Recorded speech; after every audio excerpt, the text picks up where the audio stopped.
I'm bringing to you a clip from a old school RF video shoot interview with this guy from one of the Triple Threat members, Bam Bam Bigelow, talking about an infamous ECW moment. But before we talk about that, I want to welcome in the one and only queen of Extreme, Francine. How you doing tonight? I'm doing well.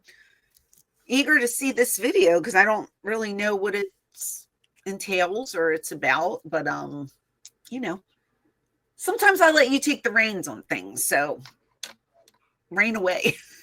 Well, you definitely know the content for sure. This video is going to be Bam Bam's side of the first time Scott Hall came to an ECW venue. So the time that I told them to get a ticket like the rest of the marks. So that's correct. Nice. So this is Bam Bam's take on what happened. But the kicker is it's fresh. As this video was recorded, it was only the week before. Okay. So this is about as fresh as the story has ever been recorded or produced. We could ever, we've heard it. We've heard you talk about it. We've heard Shane talk about it. But this is now Bam Bam's perspective from literally a week after it happened. Okay, so you've heard me and you've heard Shane. Did you watch this clip already? I have watched it to get it ready for us to view. Whose story does it collab with more, mine or Shane's? Because when Shane told his side of the story about that night, and I told my story on here and other places when I've been interviewed, like comments were like in the comments, people were saying that my story and Shane's story had discrepancies in it. Like it was a little different. So is the Bammer story closer to what I say or closer to what Shane said? Because when you think back, sometimes you're not 100% accurate, but you remember it the way you remember it. Right. And this, I've said it a million times. That's the way I remember things happening. So whose story would Bam Bam be closer to? Why don't we talk about that at the end? Oh, okay. That's fine. I'm just trying to see what you're thinking. No. Let's talk about that. I don't want to give my opinion yet until the end. All right. That's fine. All right. So this is, again, 1 week after the incident took place.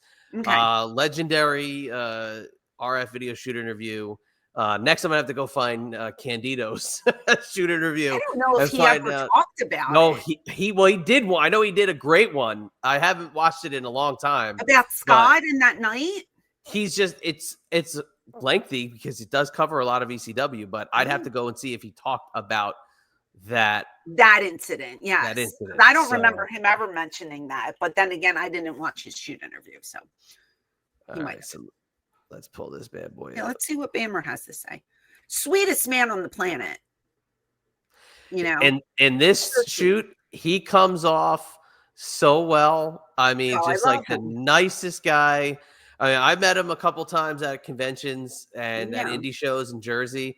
I mean, he just was always so awesome. Yeah. I mean, even when he'd be the fill-in guy, he'd be the pop-in, Bam Bam filling in for, I remember Vader was supposed to be advertised as a performer on the show, and he didn't show up. So, yeah, Bam Bam was the man. Scott Hall came to town. Yep. What exactly happened there? What happened was, Scott had called up somebody and asked if it was okay if he could come to the show. And, Shane said, well, if he comes to the show, I'm going to kick his ass, And I kind of stopped, eventually when he did show up, we didn't think he was going to show. He came in with PJ, and it's like nothing was ever wrong, Yeah. Like there was no heat between anybody, and the stuff that he did in New York to me, Shane and Candido, just too bad blood, you know. I mean, come on, he didn't necessarily get me fired, but he helped make me bad from around. Yeah. You know, he spread rumors about Chris and Tammy with other guys. And, you know, Chris was so in love with Tammy, and, you know, that's his woman, man. I mean, Yeah. you know, you know, Chris wind up, you know, freaking out about it. And, you know, I wind up trying to straighten the whole deal out. Shane wind up getting blackballed because, you know, they didn't want, you know, Dean to, you know, all of a sudden, like, Scott just didn't want to work with Dean. So he started sandbagging him and not fucking up spots and shit like that.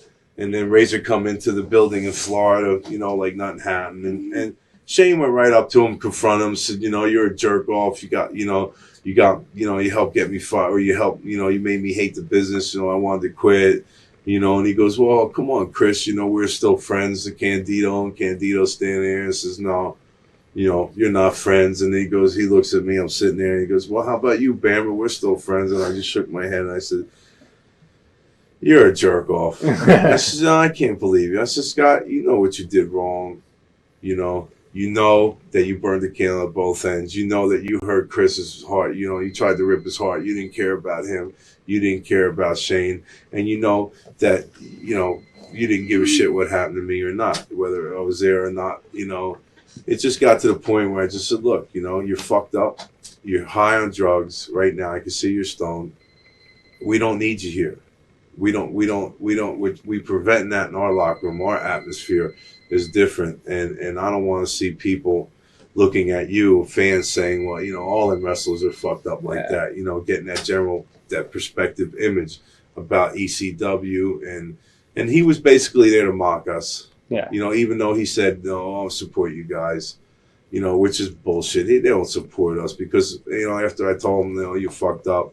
And, you know, I don't want to see anything happen to you, but I don't care if it does.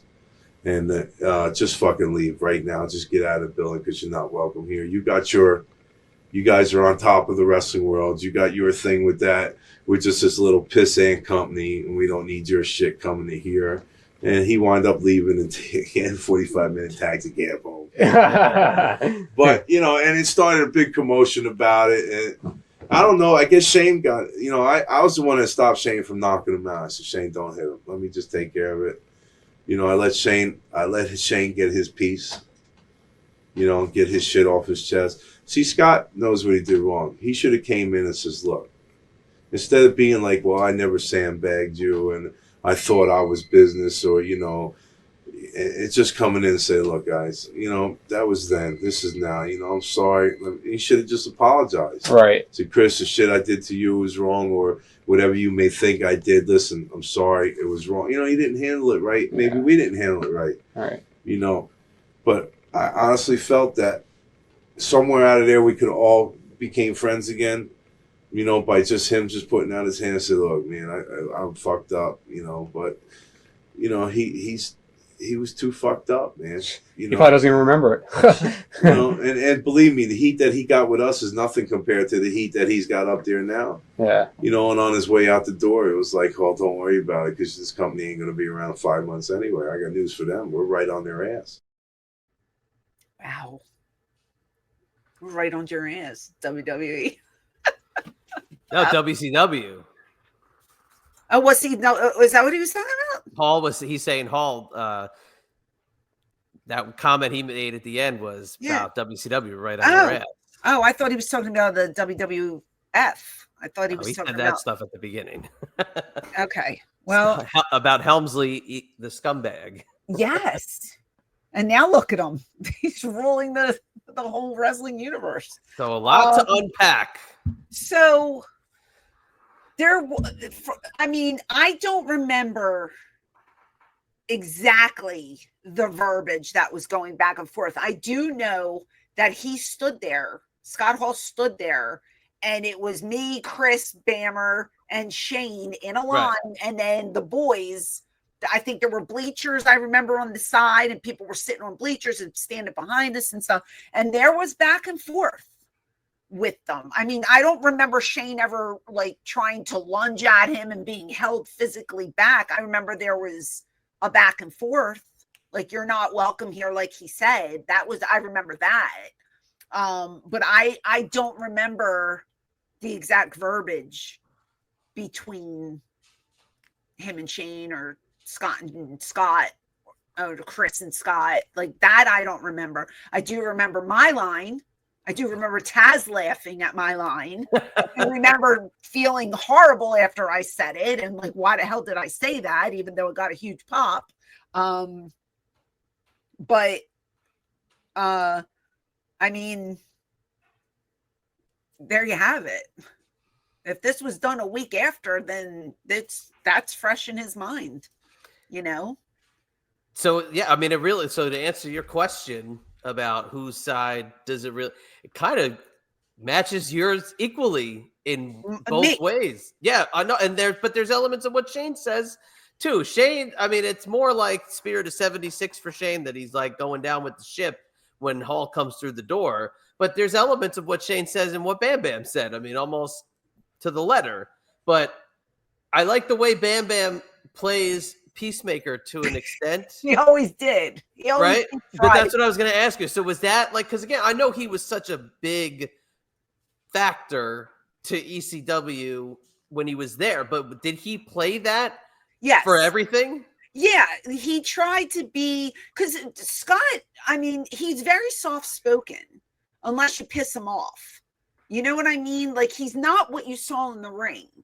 That's not the character, Bam Bam Bigelow. That's not how he was behind the scenes. I've told you, he was like a big teddy bear. Right.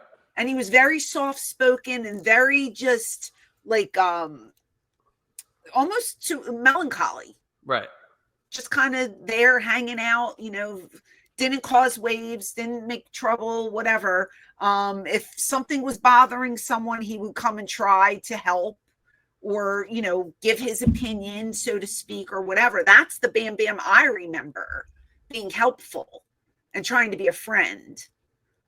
So, like, I'm also not saying that what Shane said is wrong. I'm not trying to insinuate that he's lying about what happened. I just remember I watched his shoot about it, and like, people in the comments were comparing what I said to what Shane said and picking sides, and like, most people were like, well, I believe Francine's story more than Shane. And I'm thinking to myself, and to be honest with you, I watched that so long ago, I don't even remember what Shane said about that evening. But I mean, we all had the same premise, was he came there to watch a show with PJ, right, and no one wanted him there. And so he had to go. And he was told by all of us, you can't stay here.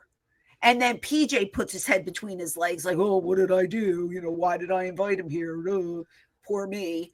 Kind of thing, you know. And then PJ felt bad because PJ was friends with Scott, you know, and PJ didn't want any heat for bringing him there. And it was just like, oh, we were in Orlando and we wanted him to watch the show, and I didn't think anything of it. And the boys were like, how could you not think? You know, the heat. Everybody knew the heat. You know what I mean? It was just a weird situation. And I've said this, you know, years later, whether Scott was a changed man, because I didn't experience Scott in WWF or WCW. I got to know him later on in life, where I guess he was in a different stage, and he was gracious and kind and nice and a pleasure to work with. And I can't say anything bad about him. Now, I'm also not a gentleman. I'm not a guy in the sport that he has to compete with. I didn't have to wrestle him. I didn't experience that, but I did experience working with him. I did experience him as a person, and he came off very nice. And I apologized over and over. So sorry. So sorry. I mean, what do you do if you're in a position where all the guys are gone? Yeah. There's no Shane. There's no Chris. There's no Bam Bam. I am the only one left. And he comes walking in the door, and now I'm in an angle with him. did I even have a choice? And to be honest, I'll tell you what, I would have still apologized even if I wasn't working with him, because it was the right thing to do.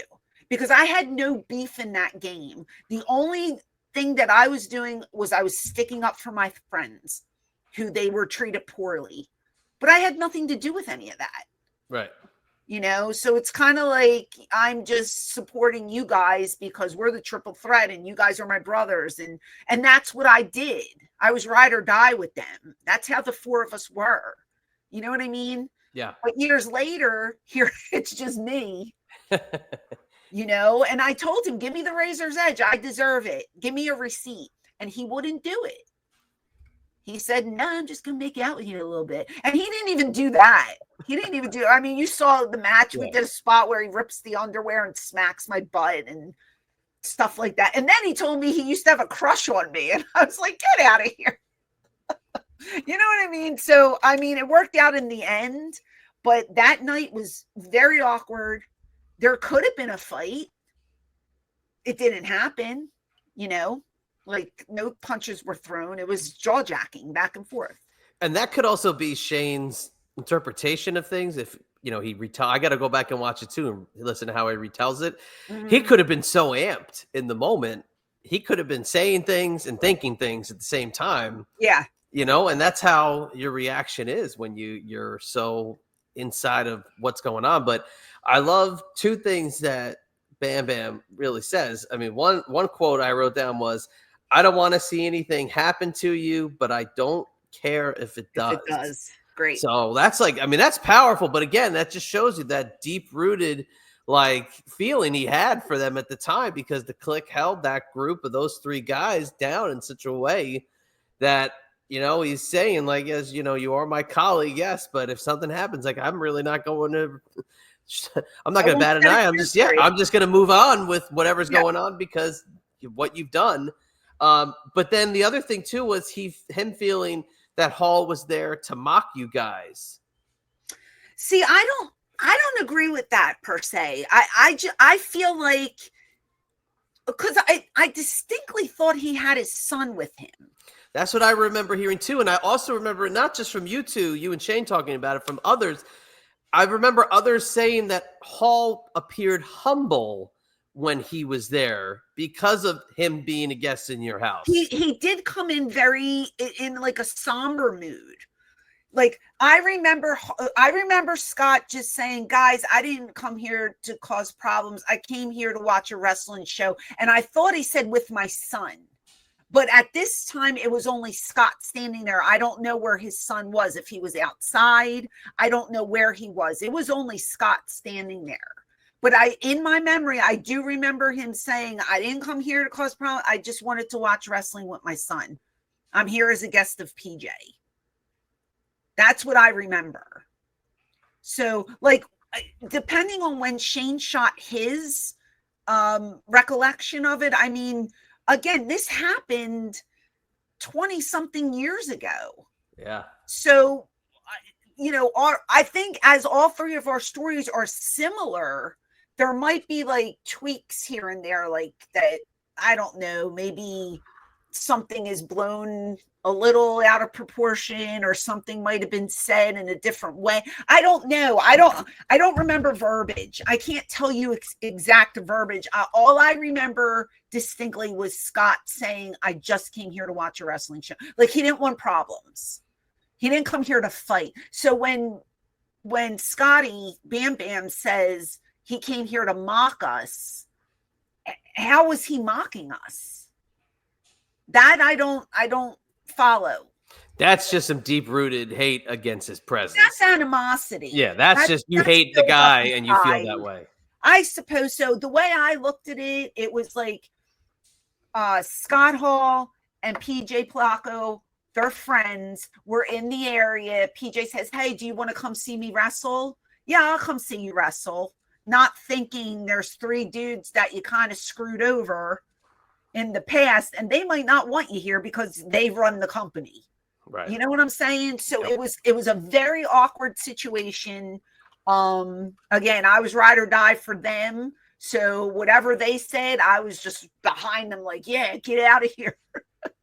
You don't deserve to be here, blah, blah, blah, because, no, we didn't want him there at the time. Yeah. And then there was a second time he came, and we talked about this, and we were at one of the clubs. Oh God, it was like a bar club. I can't remember where it was. It had to be in Florida. And there's this little balcony, and in the middle of a match, Scott just comes out and does his. He's like, he was really drunk, but he's standing on the balcony going like this, and everybody can see him, but he's not booked or anything. And the whole audience just goes ape shit because, hey, here's Scott Hall doing his AO on the thing. Awesome. We're all like, what is he doing? Like, who let him on that balcony over there? You know what I mean? So It was, he had some kind of I wouldn't say infatuation with ECW, but I think he was digging us a little bit. He came a couple times. And then when he was there and he worked with us, he did state, he goes, I was happy to come here. I want to work here. And he wanted to work the pay-per-view, and he wanted to get the ring rust off. But that was the only weekend he was in. But he was a complete pleasure to work with. I can't emphasize that enough. Looking back, I'm so happy that I got that opportunity to work with him. Because, I'm a big NWO mark. Really a big. So working with him was like a bucket list thing. I was like, this is so cool. I get to work with Scott Hall.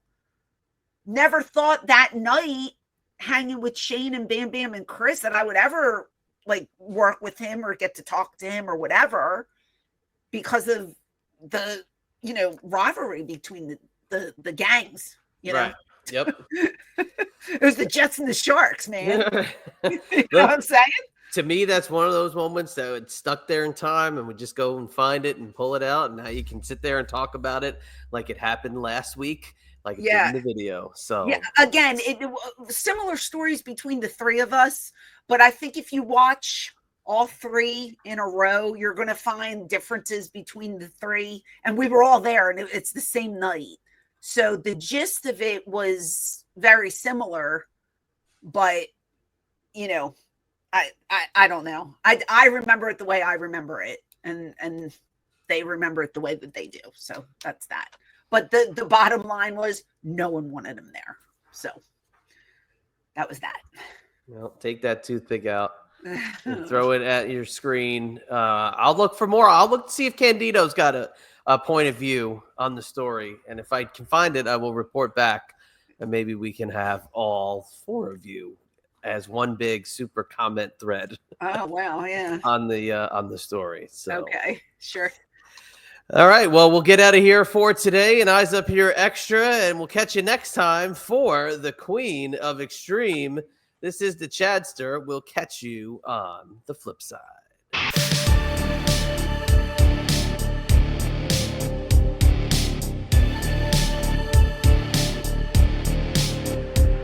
Hey there, it is the Queen of Extreme, Francine from ECW. Do you want to see more of me? Click over here to watch another video. Or click over here to listen to my podcast. And as always,